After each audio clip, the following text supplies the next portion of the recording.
Carl, we kind of had this idea to keep these podcasts a little bit shorter, a little bit more abridged. I think we want to kind of hit on some super important topics. It's the end of the year. One of the things that you and I talk about a lot when we're with clients right now is, as we're getting to this point, is that first annual meeting where we start to review the holistic financial plan.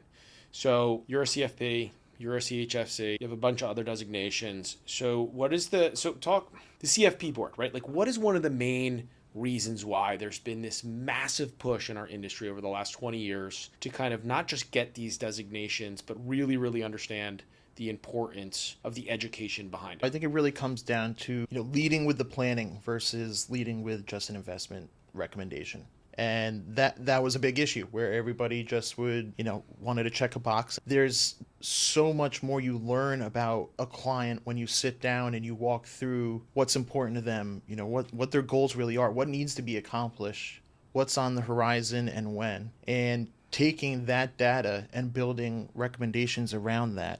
Typically when you have those conversations, you uncover so much more about a client and you learn maybe something they felt a little bit uncomfortable just bringing up from the start that just kind of flows to that conversation. And you learn, all right, we really need to make XYZ happen. In order for us to get there, let's figure out the investment strategy that will, lead us to that point.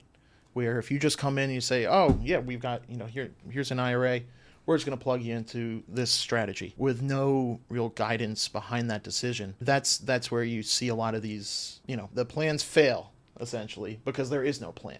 It's just a blanket recommendation made, oftentimes not looking out for the best interest of the client. So that's really what we see with that. But you've always been a big planning guy.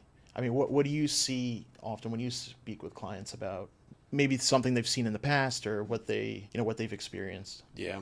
This is a huge topic, and it's a great question. It covers both, that advisor growth network series that we're working on, right? Because we see a lot of young advisors just spending so much time focusing on investments. And I want to, I like stocks and I like bonds, and that's what they get all hyped up about. And that's what they think our business is. And it's also for clients or prospects. Like, if you're not getting delivered this from your current advisors, then you need to, do some real research. Like, call our team, right? We'll show you what it's all about. But I think it's such a simple mathematical equation. If you can think of it in its simplest form, every single thing that you will do in your entire life has like a financial obligation to it. Whether it's, take two simple things that we typically see, right? These are essential goals. So family comes in, they have two kids that have to go to college. And then obviously everybody is always focusing on retirement planning. So those are financial obligations that will happen to you at some point in the future. And so we need to figure out what the value of that will be at some point and what we need to put aside today in order to get to that goal, right? So that's a bucket of money. That's a sleeve of our wealth that we're going to start to save for. And then we have another one in the future, and that's retirement. Okay, so how much is that going to potentially look like? And how much do we need to save today?